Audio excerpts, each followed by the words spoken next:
never going to believe this. Guess what I have to tell you. Promise not to tell anybody? What have you heard? Are you listening? Is this thing on? Can you hear me? Can you hear me? Can you hear me?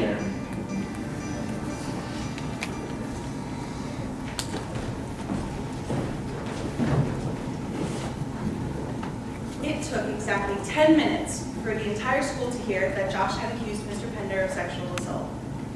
It took almost 19 minutes for us all to find out that the accusations were false. And it took the rest of the school year for us to make up reasons why Josh would even do it in the first place. Unfortunately for Mr. Pender, things did not move along so quickly. The formal complaint was made in late September, and by October, the school board had swooped in and removed Mr. Pender, putting him on paid leave until everything got all sorted out. You'd think that one of us would have gotten the smarts to tell you that this was all a hoax, you know, that it would all blow over, but it was fall, it was the start of a new year, and we all just had way too much going on to worry about that too. Mr. Pender was an adult, and he was probably way more in control of things than we were. He was just going to have to fend for himself. Today was cookie baking day in home ec class. Picture it. 6 kitchens, 2 rows of 3, 4 people per kitchen, and a barrel full of cookie dough. Food fight! How can you not resist this? Balls of dough flying across the air, bouncing off of heads, countertops, chalkboards, people. Took a hit to the head, cookie dough, all stuck in my hair. So I retaliated by sending a flurry of marshmallows right into kitchen 3. And kitchens 1 and 2 started launching eggs at each other. And kitchen 3 returned my fire by squirting chocolate syrup at me and my troops.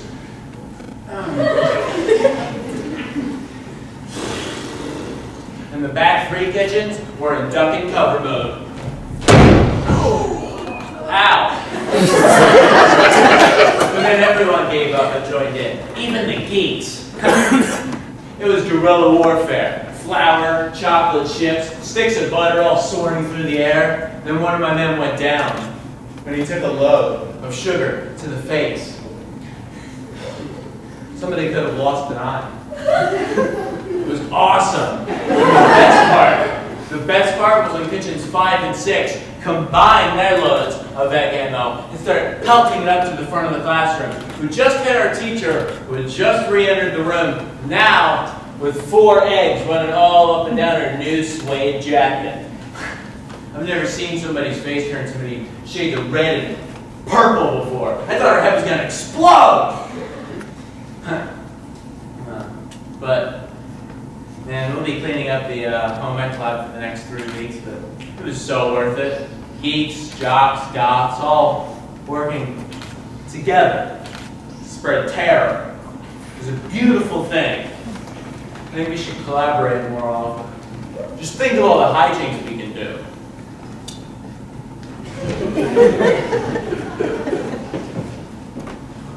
Do you ever doubt someone? They're smart, pretty, fun, great to hang out with, but do you ever have this doubt inside your head, wondering if it's real, if it's true, or what's happening is too good to be true? She told me she thinks I'm amazing. Amazing? How can that be right? I mean, nobody's ever said that to me before, not even my parents. They always say something like, Zach, you could be great if you just applied yourself. Or, why didn't you do better? Or, you disappoint me. So, how can I possibly be amazing? I mean, I love to believe her. I love to believe it's true. But every time she says something like that, there's always this doubt whispering in my head. It's too good to be true, Zach. It's just too good.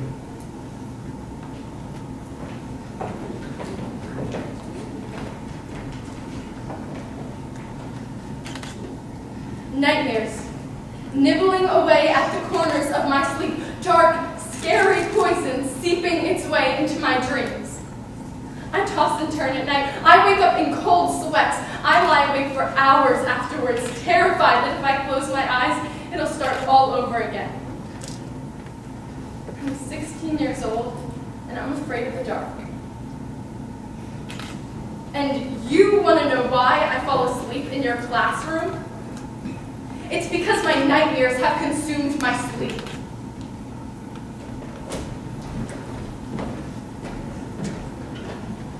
I hear the whispers when I walk down the hall. The people pointing at me, whispering, "There's Steve's girlfriend. That's the girl I was telling you about. There she is, the one in the varsity jacket." I can't stand it. It makes me want to walk right up to them and say, "Yes, I'm the one. Take a good look. Stop pointing at me." Josh heard the whispers too. The furtive glances, the whispered comments. He got the same treatment as me. Different story, but the same result. And I tried to tune it out as best as I could, try not to pay attention, but just everyone talking about me, looking at me, staring in on my life. And it's hard, you know, you try coming to school day in and day out, and every single classroom seems to just feel quiet when you walk in. Every hallway seems to hush as you walk by. It's like someone turned down the volume on the universe and all you hear are the whispers. The little bits and pieces, phrases and words, but never anything whole. So sad. Police, that sucks. Gone. Josh couldn't tune it out as well as me. He couldn't handle the muffled voices judging him as he walked past in the hall. By November, he had basically just stopped walking around school all in itself, except just to get to his classes. In the meantime, he would just hang out in the student parking lot, alone, listening to the full sound of the world. The birds, the cars, the barking dogs, just hearing it all in full volume, stereo surround sound, no finger pointing. It must have felt like heaven.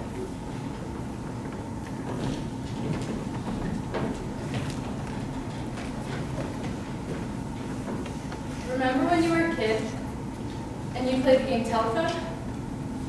Well, you'd start out and someone would whisper something into someone's ear and then they'd whisper it into someone else's ear and so on until the last person had to say out loud what they heard.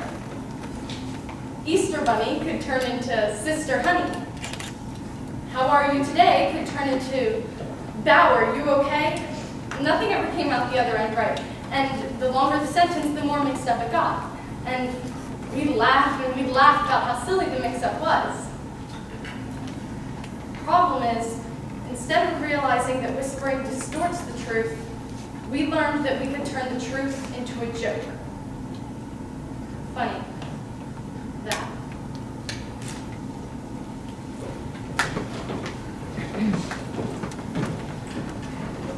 If you're going to take somebody down, wouldn't you pick somebody that you actually stand to gain something from? I mean, sure, Josh would be a good target. I mean, balding, middle-aged bachelor, possibly gay, close to his students. I mean, the ingredients were all there to make his story sound true. But what did Josh get at? I mean, I'm sure he didn't expect some of the backlash he got. I doubt when he concocted his whole little tale it ever occurred to him that the students might think he was the thing, that he was an equal player in the whole situation. If he had, I'm sure he would have worked a totally different out. But the thing I don't get is this. Pender isn't an English teacher. Pender isn't the school principal. I mean, it's not like his class or position had any effect on whether Josh would graduate or achieve the best GPA or whatever. I mean, it's not like Josh was some budding artist and Pender failed him and now his dreams of going to an art school are over. I mean, it's not even like Pender ran the school or something. I mean, sure, he's an authority figure, but in the hierarchy of the school, an art teacher really can't hold that much weight. So explain to me why he did it, Pender. Because that's the part I just don't get.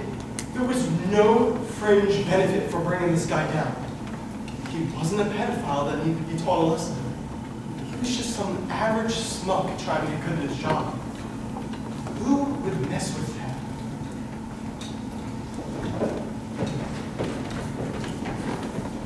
Does a white lie really count in the grand scheme of things?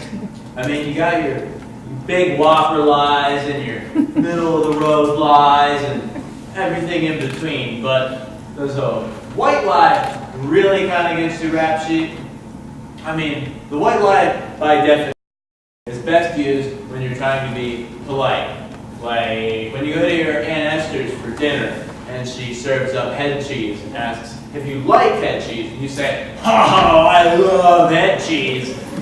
And then you have head cheese, and then every time you go over there, you're gonna have head cheese because now Aunt Esther thinks head cheese is your favorite. Now, you may have spared her feelings, but now you're just going to be eating head cheese. That's a white lie that'll really kick you. But what about a white lie that truly spares the feelings of the other person and brings no harm unto yourself? Is it still a lie, or are you off the hook? I think the trick is to use white lies when they'll have the biggest impact. Like when my girl asks me if I ever look at the other girls, and I'd say, "No! Why would I ever look at the other girls? I wouldn't have to look at anywhere else. You're the most beautiful girl in the world. Why would I look anywhere else?"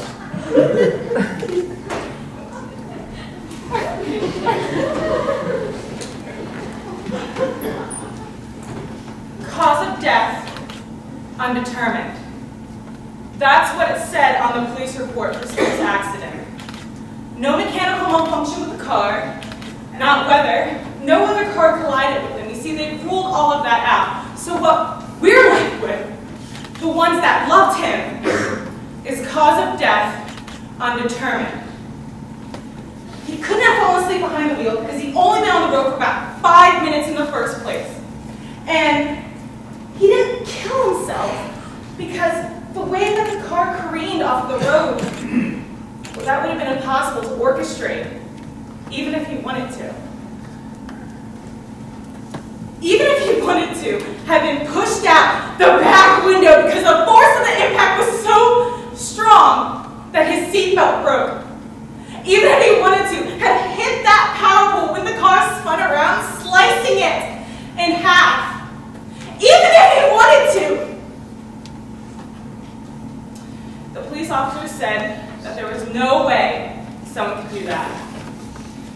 No way. Maybe he swerved for an animal. If he did, he must have missed it because there was no dead deer at the scene and there was no blood that wasn't his. There was so much of his blood. You know, he was coming from my place that night, headed home on the highway to his parents' acreage, just a few miles out of town.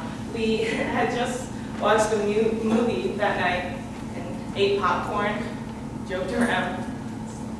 Typical date night. I loved watching movies with him, or just hanging out, or just doing nothing at all together. But then Steve's parents called me, told me there had been an accident, told me Steve was already gone. How could he already been gone? I could still feel the warmth from his body when he held me close. I could still feel his lips on mine when he kissed me goodnight. I could still hear him whisper, "I love you," when he held me goodbye. How could he be gone? Where did all that warmth go? Where did he go? I went to the accident scene, and the police officer showed me where Steve's body laid in the grass after he was ejected from the car. The grass was cold and brown. No, red. The grass was still red, and Steve wasn't there. So, cause of death, undetermined. Seems like such a poor explanation in this day and age, right? We can train satellites to see anything we want, anywhere in the world. We can clone sheep. We can send a rover to Mars, but you cannot tell me why Steve had to go, why he had to die, why he had to be the one, why I didn't get a goodbye. You can't tell me? Not any of it? There's no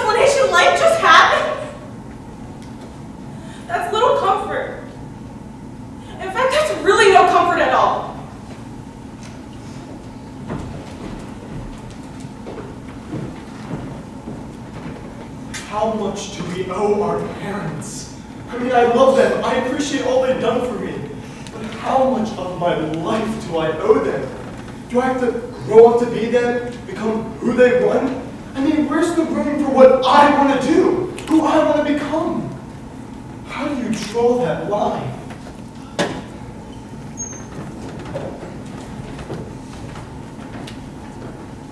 I used to be every guy. I tried to be just like the person I was friends with at the time. They didn't like action movies. I didn't like action movies. They didn't like chocolate. I didn't like chocolate. I had no opinion but to agree with their opinion. And everybody liked me because I was just like them. And that's all anybody really seemed to want anyway, right? Somebody just like them, someone to agree with them, to tell them that they're cool or super smart or whatever. They don't want someone that'll challenge them or tell them that they're wrong or stupid. It's easier to just not agree and go along with it. That's what I did. Everybody thought I was great. I had no enemies, but everybody thought they knew me, and they didn't. They just knew another version of themselves. It's hard work trying to be everything to everyone. You try to be nice, but that's no good, because then at some point, they want you to take sides. To pair up and point at somebody else and say that that one's stupid, or that this one's lame, or that this one just plain sucks. And that's what makes the two of you best friends, that being mean to somebody else is what gives you some sort of bond. Meanwhile, that person's probably just trying really hard to be themselves, hoping someone somewhere will tell them that they're cool. I don't even care anymore if people think I'm cool or not. It takes up a lot less energy anyway. Besides, not everyone's going to think I'm cool. Someone might sometimes, but even then, I'm sure someone else will just come along and nab them and point at me and go, ha, ha, ha, ha, ha, ha. Look at him. He can't even dress himself. And they'll nod in agreement right after they just got done telling me how much they like my shoes.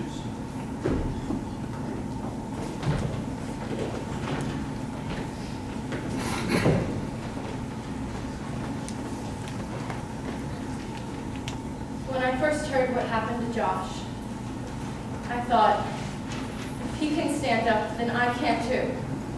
It's happened to someone else too. 5 minutes later, I found out that it was a hoax, and I felt so alone again. So dirty and used and alone. There was nobody else out there like me. Nobody that would have been stupid enough to let that happen to them. Nobody but me. My mom always used to say to me, you walk around with your head in the clouds, you're liable to get hit by a truck. I doubt she ever thought she'd be the one bringing the truck home. She dated Doug for almost a year. Thank God I didn't meet him for the first few months, and when I did, it was an accident, really. I came home early from school, and there he was, fixing the kitchen sink while my mom was at work. And he seemed cool and nice, and I remember thinking, maybe this time, maybe this one time, she finally found a great guy. Doug started showing up a lot after school, puttering around the place, fixing this and that, until my mom came home with takeout for supper. And we never really talked much at first, but after a while, I got used to him being there, and I would tell him about my day, and he seemed so interested. And I thought, this is awesome. A guy to talk to. Not a dad, but kind of like a dad. I never knew mine, so any kind of pretend dad was cool with me. I never saw it coming. I never had a clue. He was so heavy and so strong. His breath smelled like stale coffee. It was everywhere.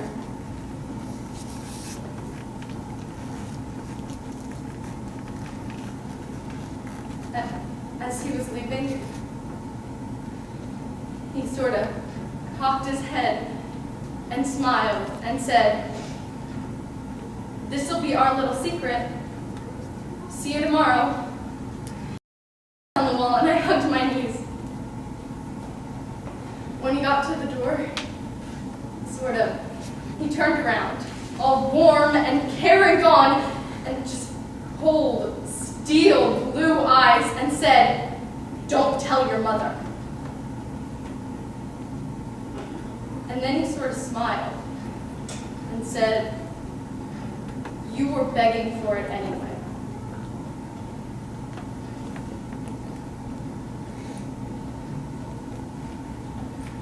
I don't go home after school anymore. I sit in the library and I do my homework and type. My mom isn't even dating him anymore, but it doesn't matter because I go home and I stand in the kitchen and I still see it all. Warm smiles, stale coffee breath, and cold steel blue eyes.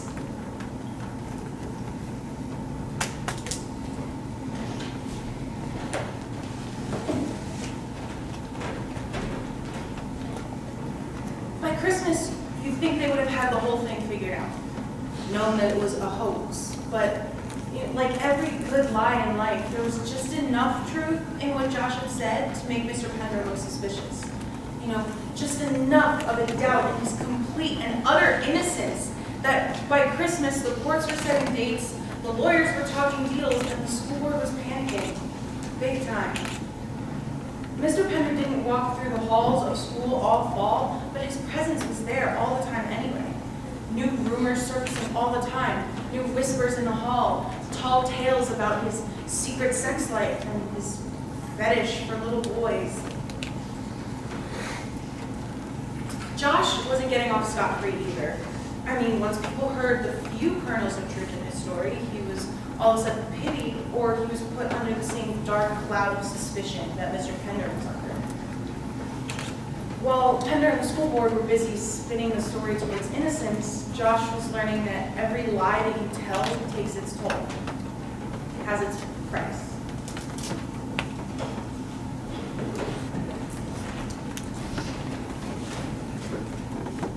What's the value of a secret anyway? I mean, once you send it out there and give it breath and life and words, is it really a secret anymore? Is it safe at all once it's stopped rattling around inside your head? Can other people really keep quiet, keep it safe, keep it for breath and life and words, and hold it safe inside their heads? I don't think so. I think a secret is like letting go of a balloon on a windy day. Once the breeze catches it, who knows how far it can go?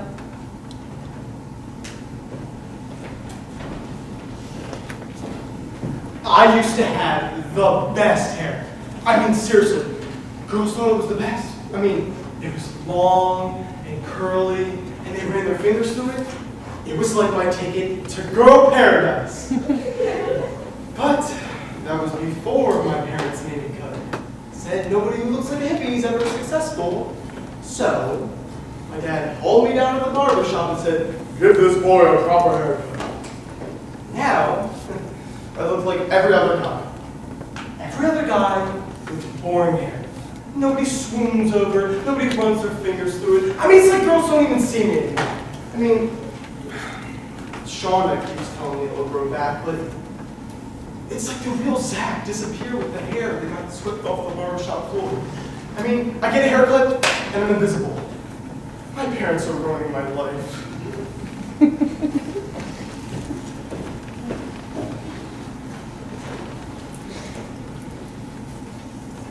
It wasn't until the second calculus test with the bright red 54 and the words "see me after class" scrawled across the top that I started to panic. I'd always been a good student, above average, gifted, whatever they're calling it these days. I mean, I didn't even need to take calculus in the first place, and I certainly did not need it driving down my GPA. I mean, it's not like I'm going to be a doctor or a rocket scientist. I don't know what I want to be, but probably not that. And in the meantime, my GPA had plummeted plummeted from a 91.4 to an 83. I needed help, but I was screwed. The deadline to drop the class had long since passed, and I still couldn't tell the difference between calculating the surface area of a cone and figuring out what the hell x was equal to. I needed reinforcement. I know what you're thinking. Smart girl like me, I could have got a tutor or, organized a study group, get flashcards. The truth is, I'm smart, but I'm lazy. And I wasn't willing to go that extra mile. I needed something better. So Chris Singer somehow got his hands on the answer key for the midterm. Chris Singer was also willing to sell this answer key to anyone with $25. This was pay-dirt. The answer key had all of the expressions written out in full. All we had to do was memorize them and then write them on the exam. I mean, it sounds so easy, right? I don't know where he got it from, and I didn't ask because I figured that the less I knew, the better. But he must have sold it to a lot of people because the day after the midterm, he came in wearing a really expensive leather jacket, and Chris Singer is not one of the rich kids. Let's just get one thing straight though, okay? I'm not stupid like Josh. I'm not gonna get caught up in some dumb scandal, okay? I'm smarter than that. So as long as Chris Singer and everybody else can just keep their mouths shut, everything will be fine. Just fine.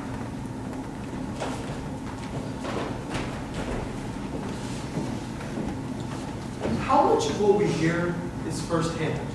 I mean, history class is based on somebody telling how it happened in the first place.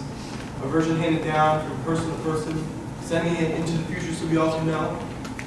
But how do we know they got it right? I mean, our news is filtered through reporters, our religion through our churches, our movies through Roger Ebert. I mean, everything we've heard about Pender and Josh has been secondhand. So how do we know the people telling us what to think, how things happen, and what is news? How do we know they're getting it right?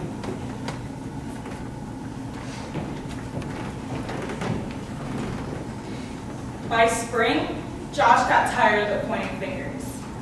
The case with Pender was in the courts, but the longer it seemed to drag on, the less everyone really remembered that Josh made it up all in the first place. As far as most people at school were concerned, the incident had happened.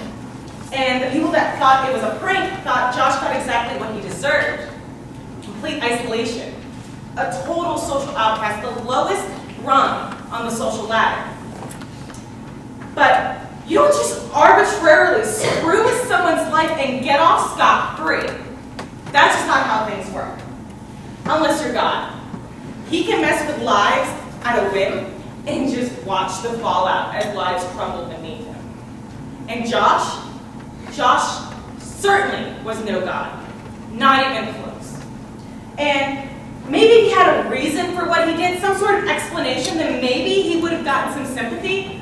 But as much as everyone else was talking, he was staying quiet and being vilified. In that last month alone, his car got broken into, his locker vandalized, and he got sucker punched by one of the kids on the wrestling team for just walking past them in the hallway. I mean, we would have stood with him if he had really been in trouble. If what he said about Pender was true, but by crying wolf and creating a scandal with nothing to back it up, he lost us. Because we knew that the next time something really did happen, he will be all the less willing to believe. In his carelessness, he painted us all with the same exact paintbrush. Immature, vindictive, and untrustworthy. No adult within a 4-mile radius of our school would ever just take our word for it now.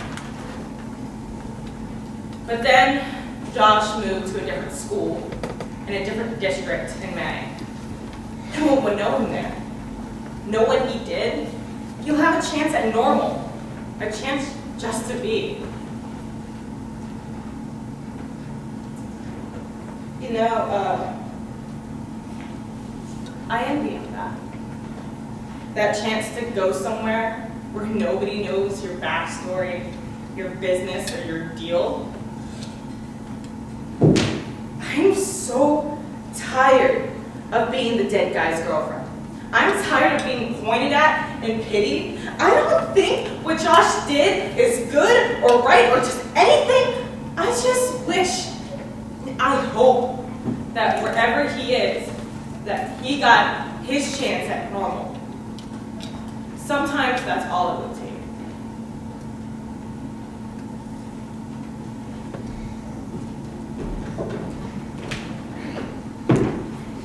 My brother's girlfriend is totally annoying.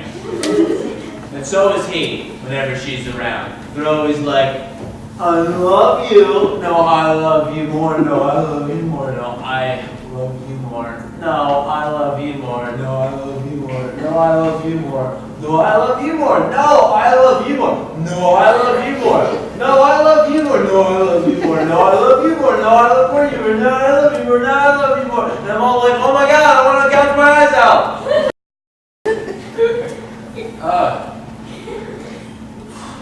Now, Stacy doesn't have much time for me. And that's alright, because she's always trying way too hard to get me to like her.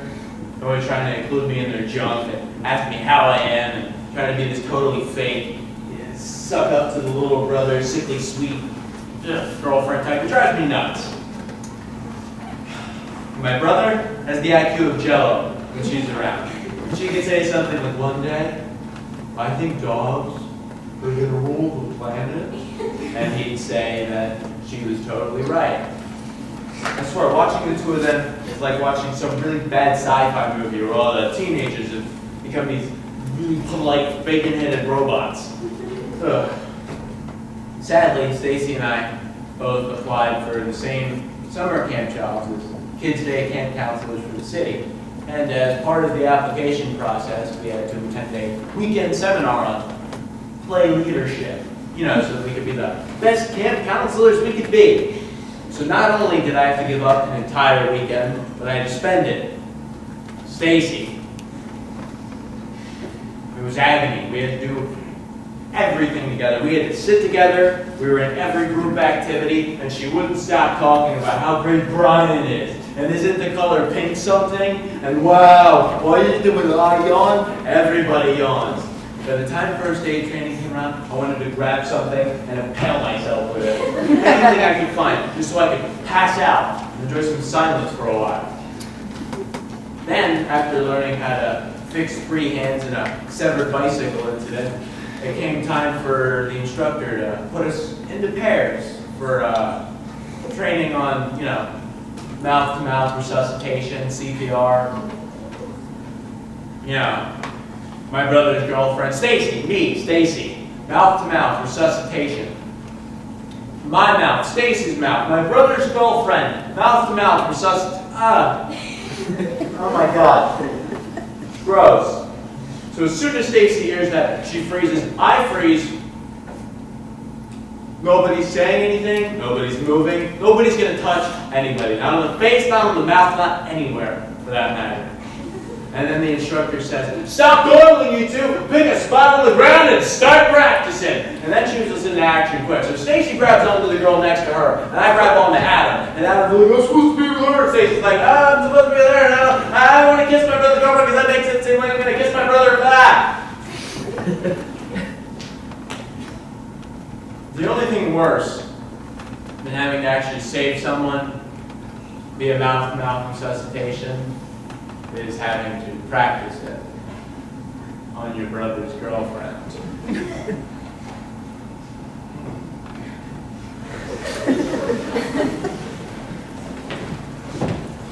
If somebody tells you something and you know you have to tell an adult or a teacher and you know it would be wrong to say nothing and you know that your silence would just make it worse, does that make you a gossip?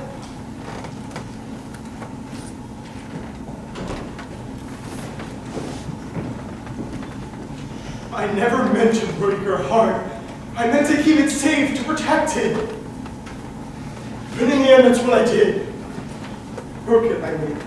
I didn't shatter or smash it to smithereens. I just lost track of it for a moment. I just couldn't seem to hang on to it. I mean, it just seemed to slip right through my fingers. I cracked it a bit, that's all. Enough to make her take it back, though. She didn't trust it with me anymore. Didn't believe I wouldn't break it. So she took it. kept it for a while, and then she gave it to someone else. And you know what? That broke my heart.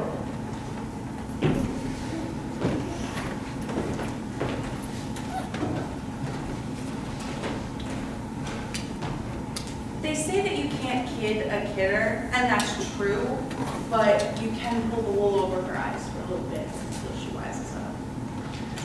When Mike first asked me out, I was surprised. You know, not suspicious at the time, I was just surprised. I mean, he's on the basketball team, I'm in the debate club, we don't really run in the same circles. I didn't even think he knew who I was, and the only reason that I knew who he was is because my best friend's a sports fanatic, so she drives me to all the home games. Our first date went really well. Like, I actually had a nice time. I kind of thought that dating a jock would be a little bit like babysitting a first grader. You know, I would have to speak slowly, use simple words, and only talk about things that he could understand, like television or food. But Mike surprised me. He could talk about all sorts of things, and he was really funny. Totally not what I expected. That's probably why I didn't even see it coming. That first date ended with a kiss on the cheek, and I remember thinking, who is this guy? I mean, this is high school, no one's that gentlemanly, right? But he seemed so sincere, so I just rolled with it. I'll admit it, I was really flattered, you know, when he asked me out, and then when it turned out that he was good to talk to and funny, I didn't even bother to think about why he might have asked me out. I just figured that somehow Zoe Carmichael had hit the high school dating jackpot. I went out a couple more times after that, bowling, movies, typical date stuff, and it was really fun. I was actually really starting to like it. And that's when it hit. Scrawled on the girls' bathroom door at school in bright red nail polish were the words, "Zoe Carmichael is a slut." I couldn't believe it. Was someone jealous that I was dating Mike? You know, but it didn't end there. It was all over the school for a good time. Call Zoe, she'll treat you right. Zoe will take good care of you. I couldn't believe it. What was going on? Who was doing this? I was even stupid enough at first to think that it wasn't Mike. I thought that maybe it was some crazy ex-girlfriend or a basketball groupie, you know, but not him. Never him. But it turns out, if you are on the basketball team, you have a reputation to uphold. And if you're not the star of the team, you need something to make yourself look cool.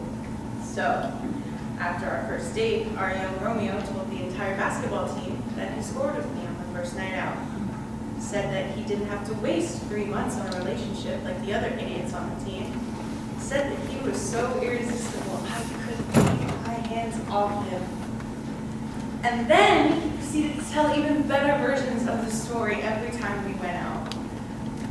I can't believe that he fooled me like that. I can't believe that I fell for his line. I'm supposed to be smarter than that. But I did fall for it. I fell for every bit of it. You know the worst part? That little worm didn't even try to deny it when I confronted him. He said that it was harmless, that it was just guy talk. Really. Because now guy talk is all over the school with my name and my number attached to it. That's a real funny definition of harmless.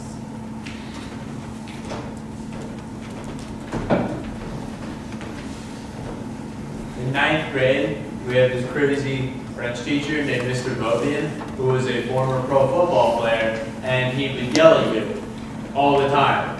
So all of the desks in his classroom were arranged in a big semicircle, with his desk, for some reason, placed far in the back. So everybody had their backs to him. Don't worry, we could all still hear him now. And I don't think I ever saw him leave his desk, not once. He just sat there, wedged behind it. He never got up to write something on the chalkboard, not to use the bathroom, nothing. Just sat there and yelled at us. "Hey you! Stop talking, hey you! Get off your phone, hey you! Why are you crying? Hey you! What are you scared for?" He's yelling at us like we were in the opposite end zone. So not only are we like totally deaf, But then he decides we have to learn how to introduce each classmate's full name. Full name, like, hi, I'm Mary Anderson, hey, I'm John Keith, hi, I'm Michael J. Like that, you get the point. And we couldn't learn French until we did that. And that was the man's lesson plan for the first 2 weeks of school. Yeah, it would be a good icebreaker. Way to get to know the class. Nope, first 2 weeks of school. Just that. So if I ever get stranded in Paris, I can't ask for directions, but I do know how to introduce my entire 9th grade French class. So thanks for that, Mr. Bobian. Merci. I'll remember you most of all. Thanks.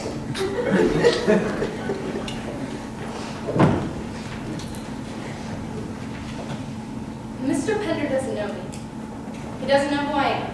I was never in one of his art classes or his homeroom or even had talked to him before yesterday.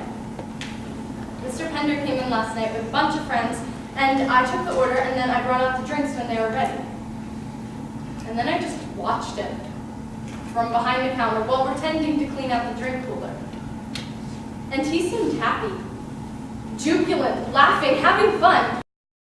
Maybe there were a few more gray hairs that weren't there before, and traces of gray around his eyes where he had lost sleep over the past year, but this was not a broken man.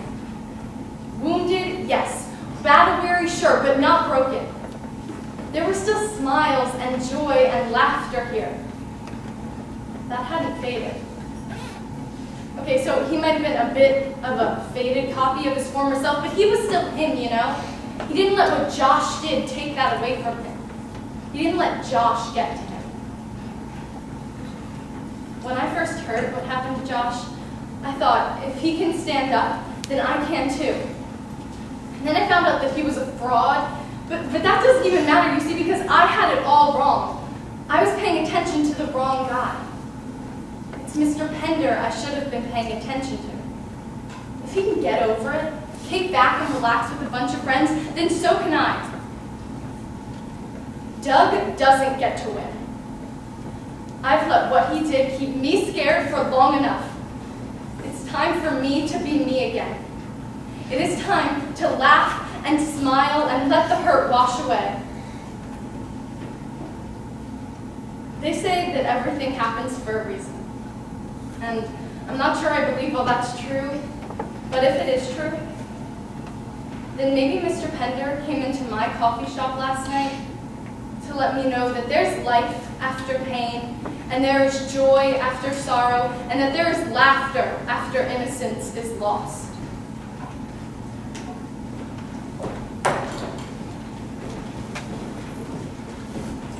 By the end of June, Mr. Pender was exonerated.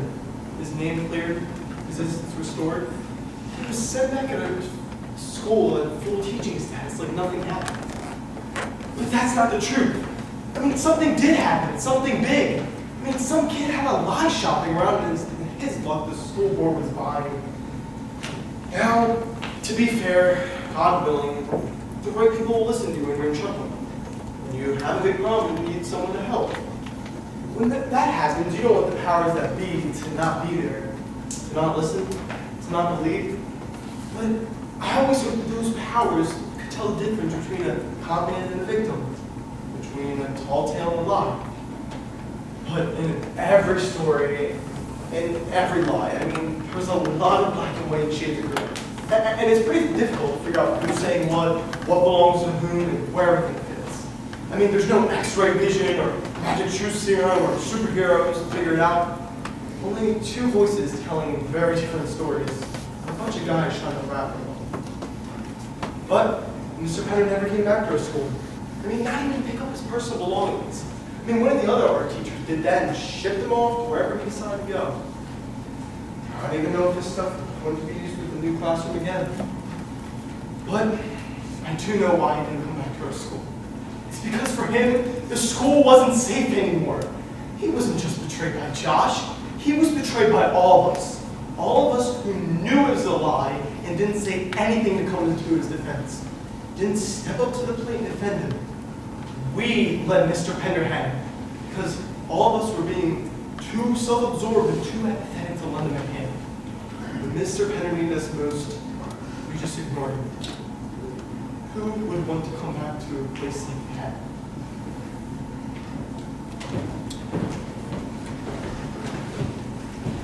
You know, part of me will always wonder if there was any truth in what Josh said.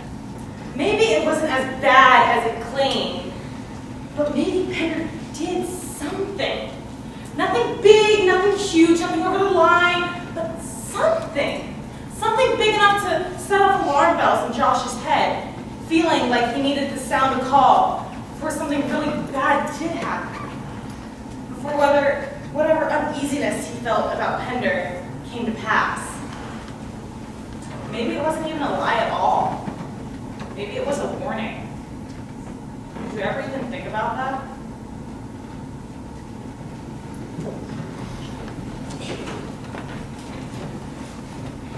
There's this bizarre picture in the yearbook, one of an art class of Pender's. And all the kids are in it, posing next to these sculptures that they've made. And they all look so happy. And tucked deep into the back row is Mr. Pender next to this kid who has the ugliest, most artistically challenged sculpture I've ever seen. It was mangled and it was gross, but he didn't seem to notice. He just seemed so proud of it, so happy to be there. And someone behind the camera must have said something hilarious, because everybody in the picture is laughing, smiling. You can almost hear them laughing. They're radiant with joy. And Mr. Pender is beaming with pride at all of his budding Van Goghs and Picassos.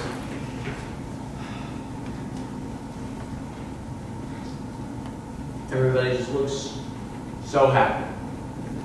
Especially the kid with the ugly arm. He seemed the happiest of them all. The kid in the picture was Josh.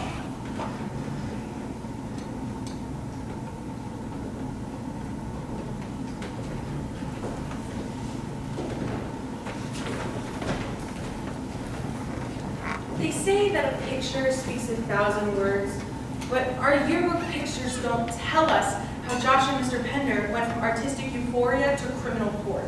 They don't tell us that the real threat that year would turn out to be a student teacher in the science department who liked teenage girls. Could not tell us the difference between a genuine and gifted teacher and an actual sexual predator. No. Photos don't talk to us at all. So why did Josh do it at the end of the day? I mean, what made him tear up a man's life and leave it in shreds behind him? What made him blow up his own life to kingdom come? Your guess is as good as mine. And that's all we're gonna get. Because Josh and Mr. Pender, they're still not talking.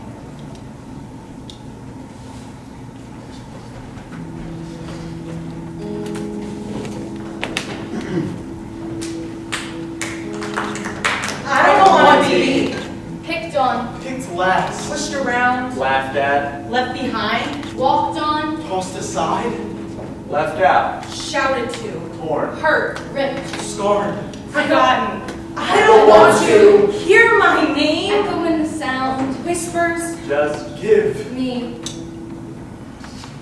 Silence.